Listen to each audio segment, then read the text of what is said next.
Wesson, if you would please. Thank you, Your Honor. May it please the Court. Mr. Perry, Ms. Jones. Good afternoon, ladies and gentlemen. December 18th and 19th of 2016, the time that will be etched into the memory of many people.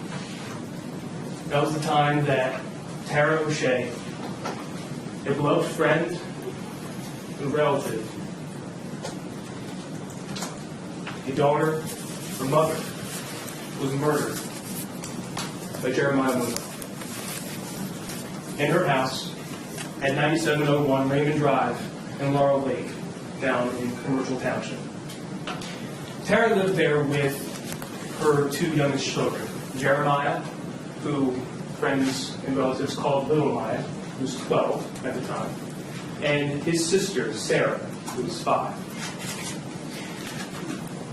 Jeremiah did not live at the house during that time frame.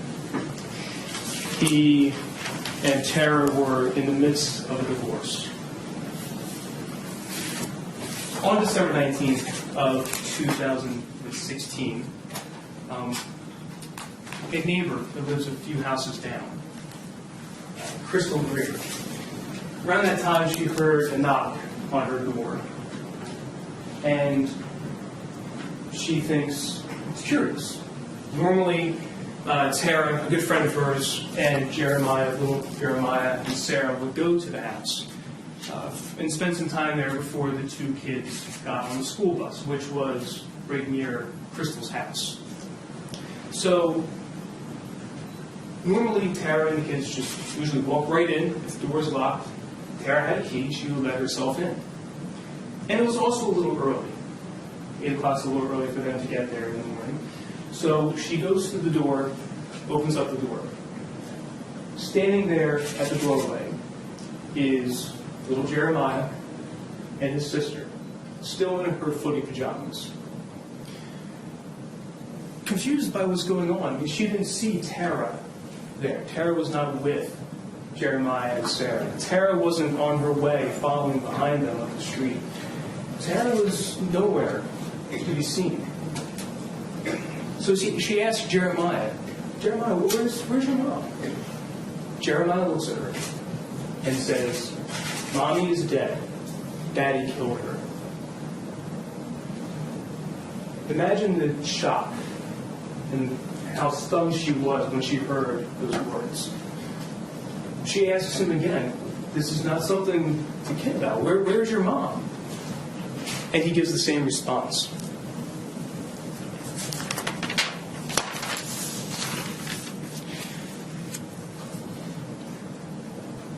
Having heard what Jeremiah says, she then runs into the bedroom and gets her husband out of the bed, who's a long-haul truck driver, James Greer. She gets him up and says, this is what just happened. This is what little Jeremiah just said. They then go down to 7901 Raymond Drive. On the way, another nearby resident, Glenn Atchison, who has some years of experience as an EMT, is contacted. And Glenn starts to make his way to the house as well. So Glenn, Crystal, and James get to the house, 9701 Raymond Drive. And upon going into the house, they discover the horror that had occurred. Tara wasn't just dead. She had been brutally and mercilessly murdered. They found that out when they go in. Tara's lying there on the floor. There's a blanket covering her. The corner of the blanket is pulled back. They see her face, spattered with blood, a gaping wound in her neck.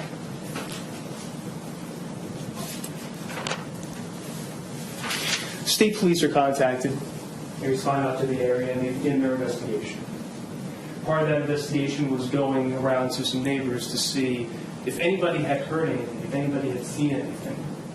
And they find a couple of people, Paige and Heather Oslin, who also live nearby.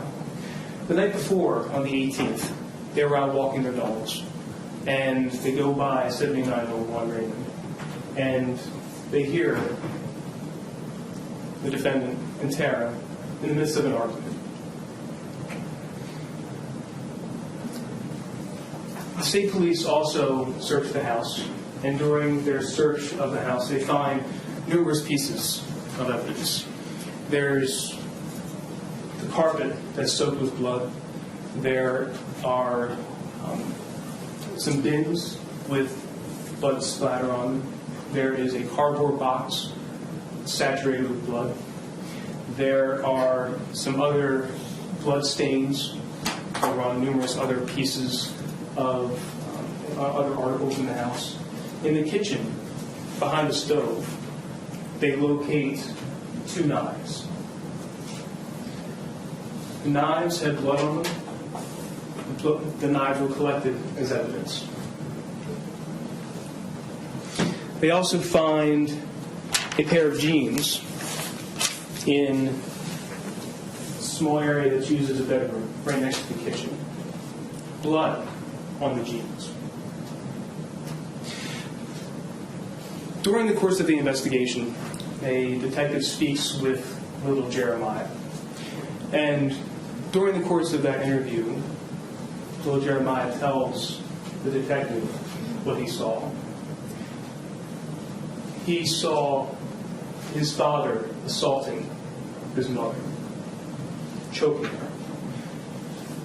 He saw his father stab his mother again and again, over and over. Some of you, when we were picking you folks as a jury, mentioned that you like some crime shows. I remember there was Law and Order, I think maybe some CSI, and some reality crime shows also. Now, this isn't like those reality crime shows. I'm not going to be bringing in a 3D holographic model that I can manipulate in there. But you will get to hear some real forensic evidence in this case, some real crime scene investigation evidence. You're going to hear from Detective Mike Hughes, who will talk about the bloodstains that were in the house. I'm going to hear from Allison Lane, who's with the DNA laboratory, and her biological identification, her biological stain identification analysis. You're going to hear from Kimberly McCaleb, who conducted the DNA analysis. You're going to hear also from Sergeant Eric Crane, who will tell you that on one of the knives that was back behind the stove, that there was a print on that knife. And during his analysis of that print, comparison of that print, that it was within a reasonable degree of probability that it belonged to the defendant. As part of the DNA evidence, we're going to hear, I anticipate, Ms. McCaleb talk about the DNA that was on the knife. And on the blade of the knife, it was Tara's blood. And that on the jeans that were found in the bedroom, on the outside, there was Tara's blood. And that a swab from the inside of the jeans was that of the defendant's. You'll also hear from Dr. Mouton, Dr. Allison Mouton, who was the medical examiner that performed the autopsy of Tara. And she'll tell you about the wounds that she suffered and the injuries that she received, and the dozens and dozens of stab wounds that she suffered.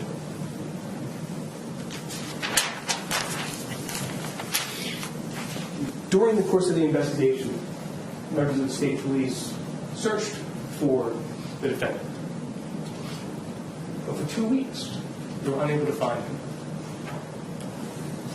Not until they received some information that he might be up in Folsom Borough over in Atlantic County. Troopers go out and they look for him in that area. On a trail in the woods, they find the defendant.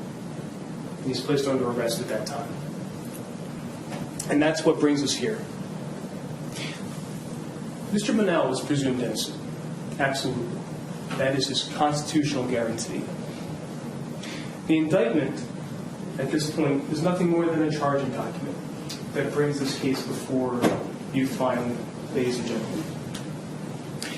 The burden in this case, as the judge said, is on the state. It never shifts to the defendant. It is the state's obligation to present you with evidence, testimony, documents, photographs that leave you firmly convinced that the defendant is guilty of this murder.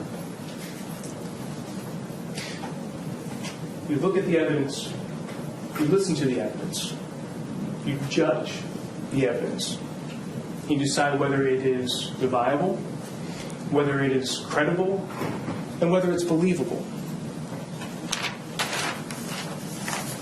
And what do you use when you look at this evidence and judge it?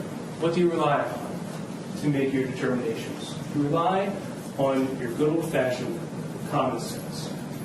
The thing that you use day in and day out to make decisions. The things that you use to decide whether something is reliable, whether something is true or false, whether something is right or wrong, what's reasonable and what's illogical. That's what you folks will decide. And I anticipate that the evidence in this case will show that Jeremiah Monell murdered Tara O'Shea. And that act was purposeful, was knowing, was calculated, planned, and depraved. I thank you for your attention this afternoon. Thank you for the question.